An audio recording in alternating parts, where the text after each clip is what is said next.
Hello বন্ধুরা, ভিডিওটির শিরোনাম দেখলেই হয়তো বুঝতে পেরেছেন আমরা আজকে কোন বিষয় নিয়ে কথা বলতে যাচ্ছি। এমনিতে দেখতে গেলে নেতাজি এবং নেহেরুজির সম্পর্ক নিয়ে অনেক আলোচনাই চলতে থাকে, কিন্তু এই ভিডিওতে আমরা নেতাজি এবং নেহেরু সম্পর্কিত এমন কিছু তথ্যের কথা বলবো যা নিয়ে আলোচনা কম হয় অথবা একেবারেই হয় না। ভিডিও শুরু করার আগে আমি আমার হৃদয় থেকে আপনাদের ধন্যবাদ জানাচ্ছি যে আপনাদের এত ভালোবাসা আমরা পাচ্ছি।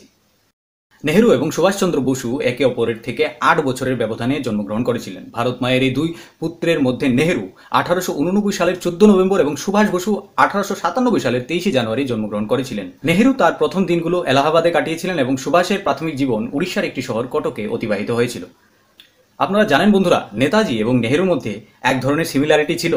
উভয় নেতাই ধনী পরিবারে জন্মগ্রহণ করেছিলেন, উভয়ের পিতাই ছিলেন নামকরা আইনজীবী, আর দুই নেতাই ভালো ছাত্রও ছিলেন। নেতাজি এবং নেহেরুর কথা বলা হচ্ছে তখন মহাত্মা গান্ধীর উল্লেখ না হলে কি করে হয়। মহাত্মা গান্ধী সম্পর্কে উভয়েরই ভিন্ন ধারণা ছিল। মহাত্মা গান্ধীর সাথে নেহেরুর প্রথম সাক্ষাৎ হয়েছিল 1916 সালের লখনৌ কংগ্রেস সম্মেলনে। তখনকার যুবক জওহরলাল গান্ধীর সাথে প্রথম দেখা করার সময় বিশেষভাবে প্রভাবিত হয়নি, কিন্তু ধীরে ধীরে তিনি গান্ধীর মোহপাশে পড়তে শুরু করেন এবং তাকে অনেক শ্রদ্ধা করতেও শুরু করেন। বিপরীতে সুভাষচন্দ্র বসুর উপর গান্ধীর কোনো উল্লেখযোগ্য প্রভাব ছিল না। বিখ্যাত ইতিহাসবিদ রুদ্রাংশু মুখার্জি তার Nehru and Bose parallel lives বইতে লিখেছেন 1927 সাল নাগাদ উভয়ই তাদের পা দৃঢ়ভাবে রাজনীতিতে প্রতিষ্ঠিত করে ফেলেছিলেন এবং উভয়ই ব্রিটিশ ভারতীয় জেলে তাদের প্রথম সাজা ভোগ করেও ফেলেছিলেন। উভয়ই গান্ধীর নেতৃত্বকে স্বীকার করেছিলেন, কিন্তু বোস সম্পূর্ণরূপে গান্ধীর প্রভাবে আসেননি।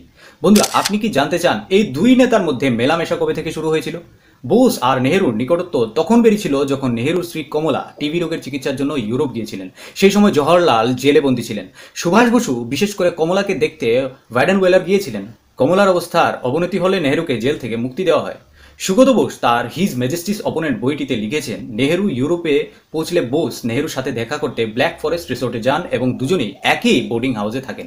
কমলা নেহেরুর অবস্থার একটু উন্নতি হলে সুভাষ অস্ট্রিয়া ফিরে যান। সুগত বোস আরও লিখেছেন, সেখান থেকে তিনি নেহেরুকে একটি চিঠি লিখেছিলেন যাতে তিনি বলেছিলেন যে আমি যদি আপনার সমস্যায় সামান্য সাহায্য করতে পারি তাহলে আমাকে কল করতে দ্বিধা করবেন না। 28 ফেব্রুয়ারি 1936 সুইজারল্যান্ডের লুজানে যখন কমলা নেহেরু শেষ নিঃশ্বাস ত্যাগ করেন, সেখানে জওহরলাল নেহেরু, সুভাষ বোস এবং ইন্দিরা গান্ধী সবে উপস্থিত ছিলেন। এই বইয়ে বলা হয়েছে যে কমলা নেহেরুর শেষকৃত্যের ব্যবস্থা করেছিলেন সুভাষ বসুই। নেহেরুর দুঃখের দিনগুলোতে সুভাষের উপস্থিতি দুজনের সম্পর্ককে আরও মজবুত করেছিল। তাহলে এখন প্রশ্ন হলো, নেতাজি ও নেহেরু কি বন্ধু হয়ে গিয়েছিলেন? 1936 সালের ডিসেম্বরে ফেজপুর কংগ্রেস সম্মেলনে নেহেরুকে আবার দলীয় সভাপতি নির্বাচন করার প্রস্তাব এলে সর্দার প্যাটেল এর তীব্র বিরোধিতা করেন। প্যাটেল গান্ধীর সেক্রেটারি মহাদেব দেশাইকে একটি চিঠি লিখেছিলেন যেখানে তিনি নেহেরুকে এমন সজ্জিত বর হিসাবে বর্ণনা করেছিলেন যিনি যতগুলো মেয়ে দেখেন তাদের সবার সাথে বিয়ে করতে প্রস্তুত। দেশাইয়ের পরামর্শে গান্ধীজি রাজগোপালাচারীকে একটি চিঠি লিখেছিলেন যে প্যাটেল চান আপনি কংগ্রেসের কাটায় ভরা মুকুটটি পরুন। গোপালাচারী গান্ধীজির কথা না শুনলে প্যাটেল গোবিন্দবল্লভ পন্থের নাম প্রস্তাব করেন। প্যাটেল এমনকি বলেছিলেন যে জওহরলাল যদি দলের সভাপতি পদে ধরে রাখেন তবে দলের সদস্যপদ ছেড়ে দেওয়া ছাড়া তার আর অন্য কোনো বিকল্প থাকবে না।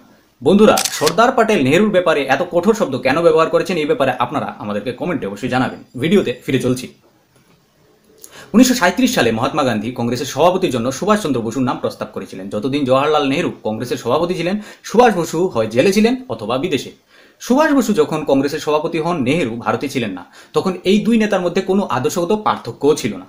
উভয়ই চেয়েছিলেন হিন্দু মুসলমানদের মধ্যে কোনো ধরনের সমঝোতা হোক, আর এই কারণেই 1938 সালে 14 মে সুভাষ বোম্বেতে মোহাম্মদ আলী জিন্নার বাসভবনেও গিয়েছিলেন এবং তার সাথে দেখা করেছিলেন, কিন্তু এই কথোপকথনের কোনো ইতিবাচক ফলাফল আসেনি।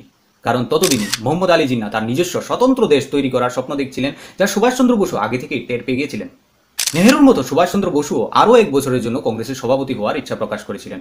রবীন্দ্রনাথ ঠাকুর এটাকে সবচেয়ে জোরালোভাবে সমর্থনও করেছিলেন।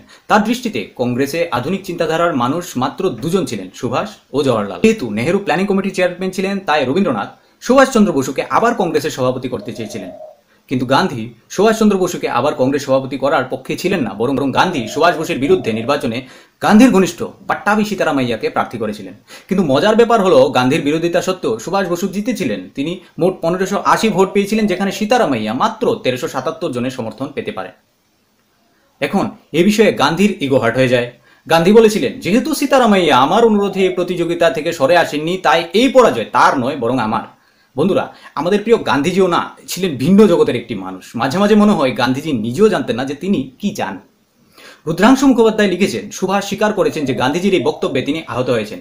এটা কিন্তু ঠিক বন্ধুরা, আহত তো আমিও হয়েছিলাম এটা জেনে যে গান্ধীজি একজন ওয়াইজ ব্যক্তি ছিলেন।